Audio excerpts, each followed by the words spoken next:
Ah, il est là. Ah mais tu sais, Tim Burton, ce connard, il a quand même essayé de me niquer, hein. Niquer, hein.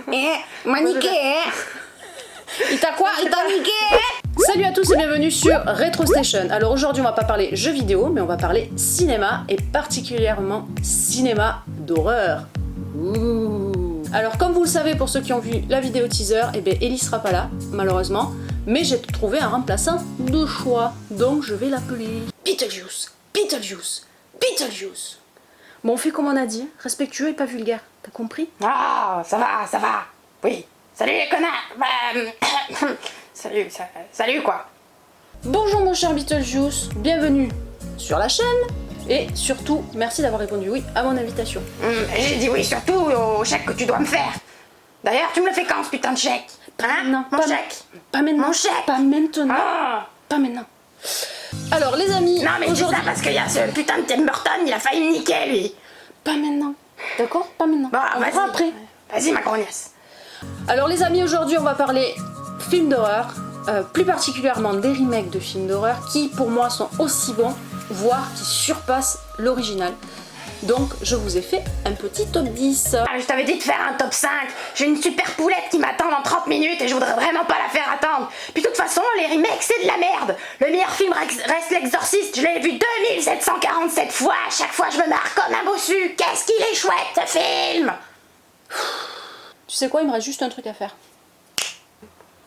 Et mais oui, vous pensiez quoi? Qu'il allait rester jusqu'au bout, le petit Beetlejuice? Je suis pas scénariste, hein, moi les gars, hein, sérieux. Tout ça n'est que bouffonnerie, rigolade, messieurs, dames. Donc les amis, je pense que Ellie a fini The Last of Us 2. Donc je pense qu'elle va faire la vidéo avec moi.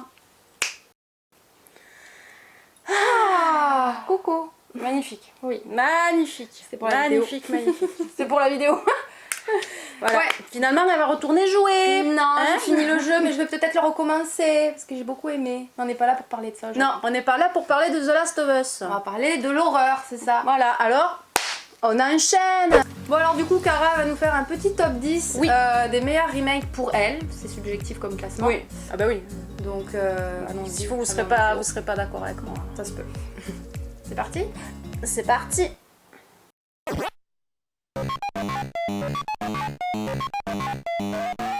Bon, pour ce numéro 10, on va parler d'un film sorti en 2007, c'est le film Itcher. Itcher, messieurs, dames. Donc, remake du film homonyme de Robert Harmon, sorti en 86.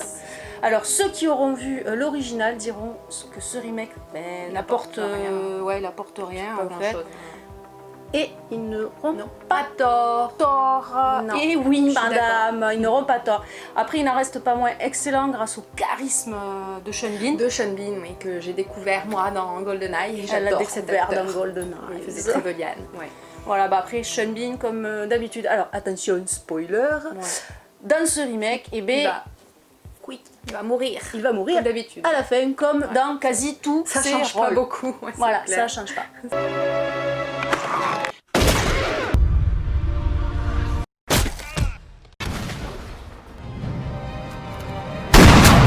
Même pas mal. Donc dans ce remake en fait c'est un tueur autostoppeur qui va s'en prendre à un jeune couple dont Sophia Bush qui nous révèle ses talents d'actrice. Oui.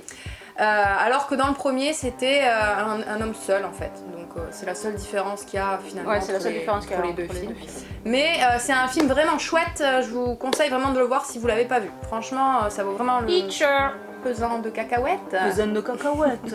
Pour ce numéro 9, on va parler du film Amityville. Amityville. Alors Amityville, juste pour resituer, en fait c'est une série de films et de téléfilms d'horreur qui se 11 films. compose, exactement madame, d'avoir suivi, qui se compose de 11 films. Donc la saga a débuté en 79 avec Amityville, la maison du diable.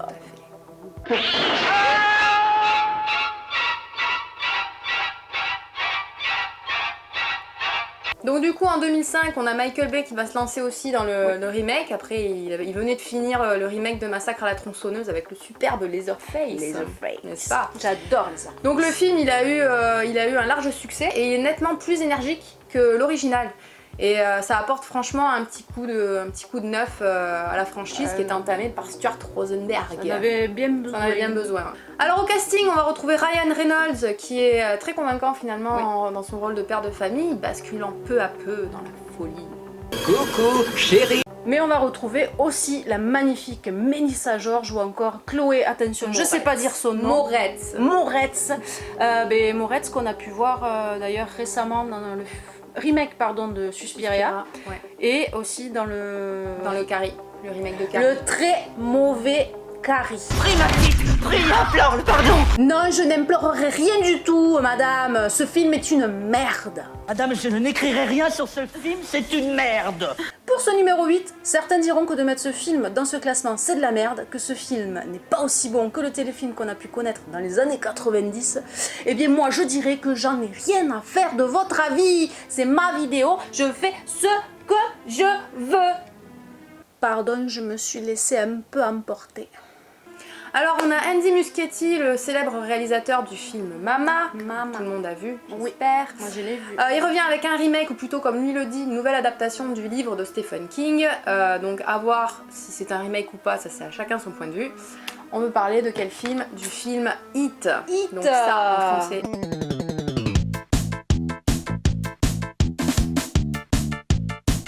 Et oui, il est content, notre petit Pennywise. On va parler de lui aujourd'hui. Moi j'adore Pennywise. Elle adore Pennywise. J'adore. Alors on avait connu une adaptation marquante avec le téléfilm des années 90.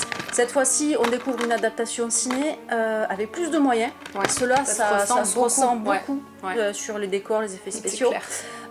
Donc on prend énormément de plaisir à retrouver notre petit Gripsou. Donc là ils ont surfé, on va dire, sur le côté vintage avec Stranger Things, à la mode de Stranger Things, on va dire. Du coup ça claque, Ça attaque ce fort, petit remake, voilà, cette première partie. Oui, il a claqué. Ça a claqué. Ça a claqué. Elle a claqué. Après, j'ai trouvé que It, du coup, ce remake respecte le livre de Stephen King. Ouais. Peut-être même plus que le téléfilm d'époque, d'ailleurs. Après, le problème va se poser surtout sur Pennywise, en fait, avec les pro Gripsou années 90 ou les pro Gripsou de ce remake. Ouais, moi je suis pro de chez Pro Gripsou des années 90. Moi, c'est lui là. C'est lui le meilleur. Oui, c'est Gripsou. Pour moi, c'est le vrai. Je trouve que Tim Curry jouait très bien le rôle quand il fait ses mouvements de bouche là. Mouvements de flotte en bas. Tu veux un ballon, Georgie? Georgie, est-ce que tu veux un ballon? Bref, dites-nous vous, d'ailleurs, si vous préférez le Gripsou des années 90 ou celui des remakes. Après, le dernier, quand même très bien. Oui, mais je préfère. Elle préfère. Voilà. Let's go, messieurs, dames! On en a marre, j'en ai déjà marre de la vidéo. On est qu'au numéro 7. 7. Amis de Friends, bonjour. Bonjour. Alors pour ce numéro 7, là, le prochain remake, on s'attaque à un réalisateur très connu. J'ai nommé Wes Craven, le papa de Ghostface. Ou encore de Freddy Krueger. Je t'ai manqué. Alors pour ce remake, le réalisateur Denis Yadis s'est attaqué donc en 2009 au Rape and Revenge avec La dernière maison sur la gauche. Et oui, La dernière maison sur la gauche.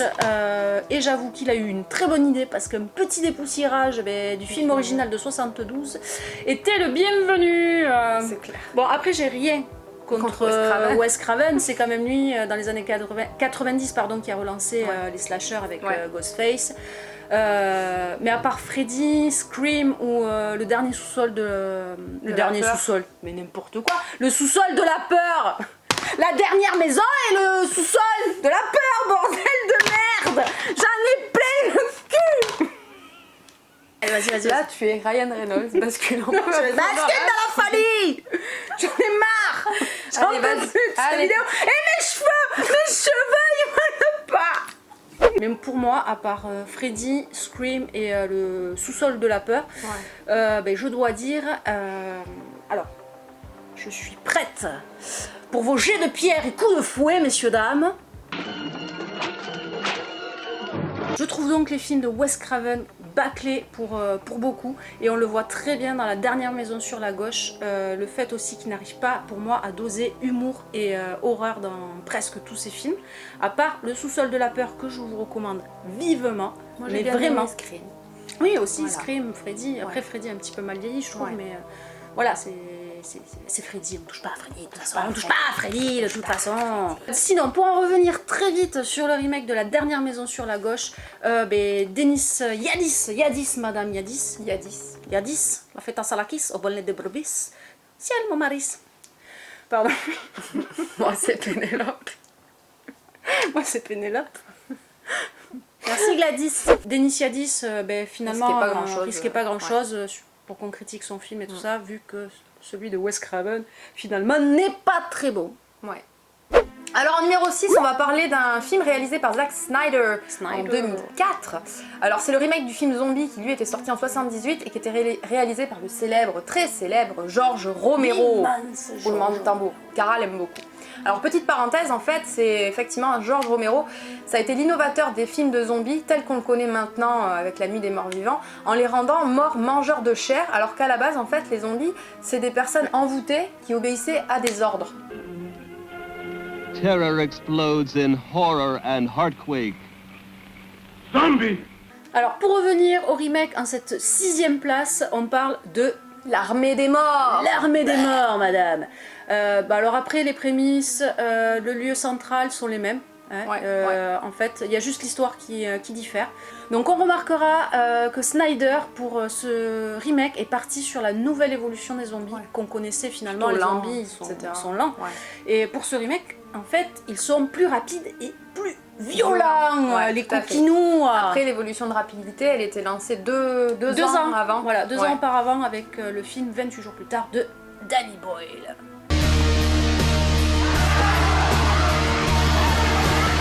Donc Snyder limite les propos politiques avec ce remake car en fait tous les films de Romero sont politiquement assumés et ici il réalise quand même un superbe hommage au maître. Oui, tout à fait. Bon alors pour ce top 5, le prochain film dont on va parler est réalisé par Gore Verbinski, à qui on doit les célèbres Pirates des Caraïbes 1, 2 et 3. Le film dont on va parler est sorti en 2002, donc il s'agit du remake Ring, qui est un film japonais de Hideo Nakata, qui lui était sorti en 98. Et donc là c'est bien sûr Le Cercle, avec la fameuse cassette tueuse et notre chère amie Samara. Qu'est-ce que tu vas faire? C'est tout?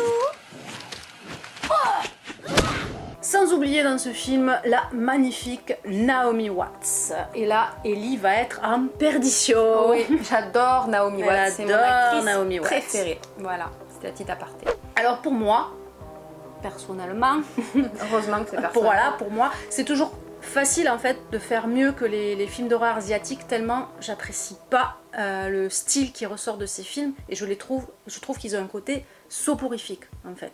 Je crois que le seul film asiatique, c'est un film japonais que j'ai apprécié et que j'ai beaucoup aimé, voilà, c'est grâce à moi qu'elle l'a vu. c'est Battle Royale, messieurs dames.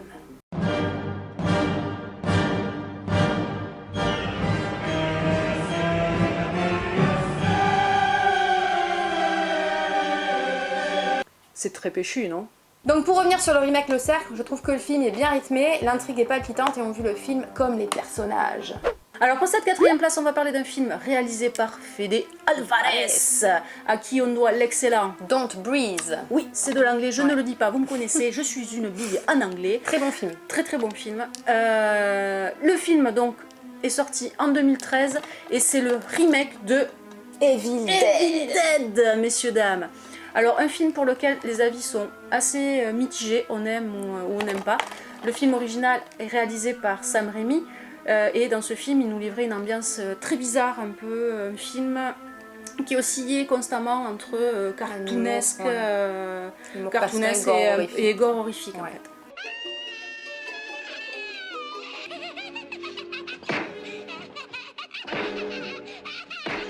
Donc Sam Raimi, avec très peu de moyens pour son premier film, il a su nous faire un long métrage vraiment culte. Si on aimait l'ambiance du film sorti en 81, on n'aimerait pas ce reboot, qui se trouve finalement être plus posé et se place plus dans un film gore pur et dur. Ouais, tout à fait. Il n'y a pas de place à l'humour finalement, donc bon.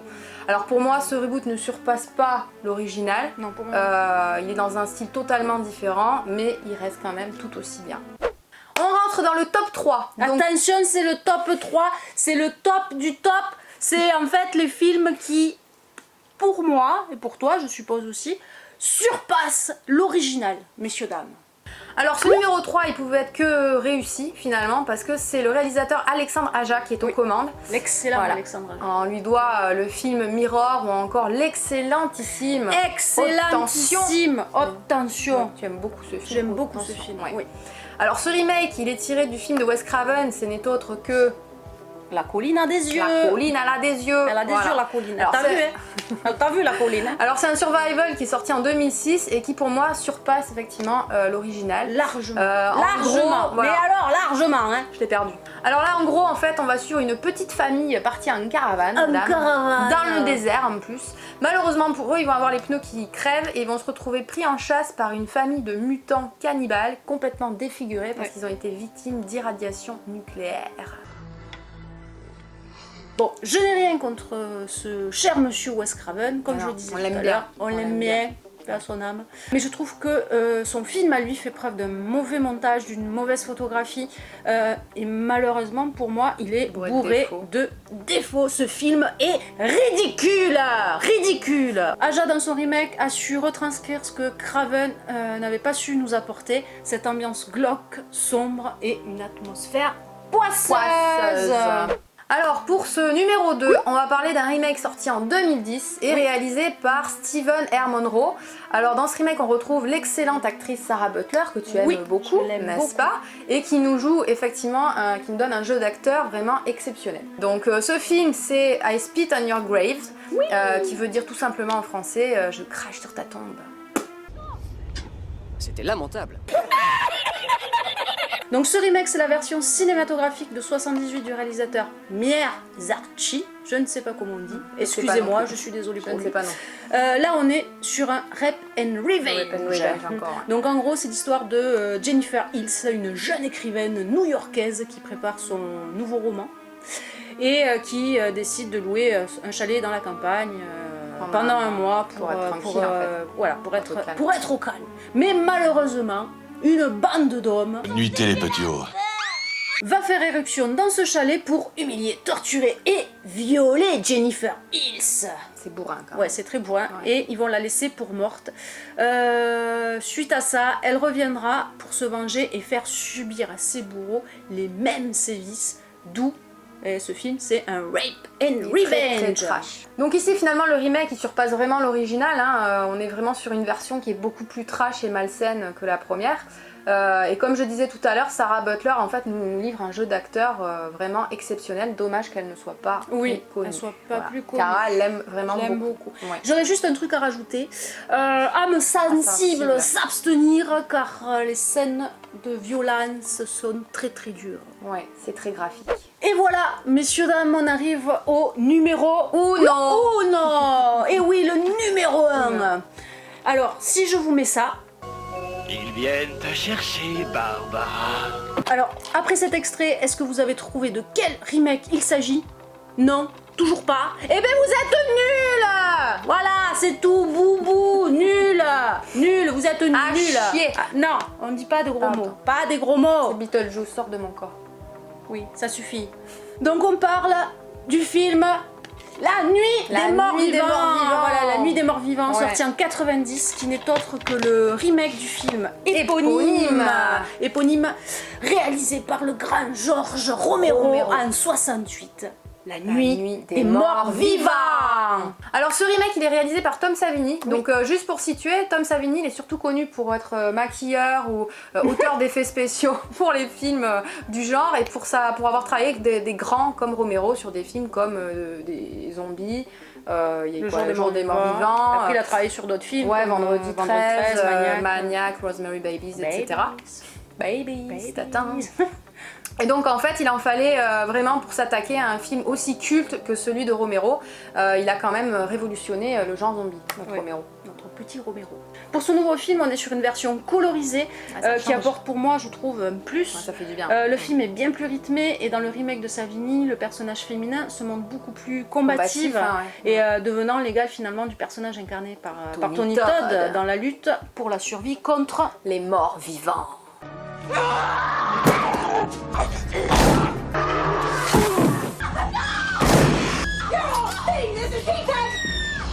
Une sorte de Sarah Connor ou encore de Ellen Ripley qui lutte contre les zombies. Et ça, c'était un vrai plus par rapport au film de Romero, je trouve. C'est vrai. Finalement, la différence entre les deux films se joue sur la fin. Oui. On n'en dira pas plus pour pas trop spoiler Pas non des plus. spoils ici, mais si vous avez pas vu ce remake, il faut foncer. On fonce. Donc voilà, on est arrivé à la fin de ce petit top 10. Effectivement, après, c'est très subjectif. Ouais, très subjectif, voilà. surtout qu'il y a des tas de films qu'on peut pas mettre dans le top. Après, on aurait pu parler par exemple du remake Maniac. Maniac, ouais. Ou encore du remake Funny Games Games US avec Naomi Watts. Oui. Ou bien de The Crazies. C'est mon film aussi. Ou encore de Massacre à la tronçonneuse. Oui, Ouais, il y en a plein, il y en a d'autres, il y en a plein d'autres. On aurait pu. Après voilà, il faut faire des choix dans la vie et les choix, ils ont été faits. Oui, messieurs, dames.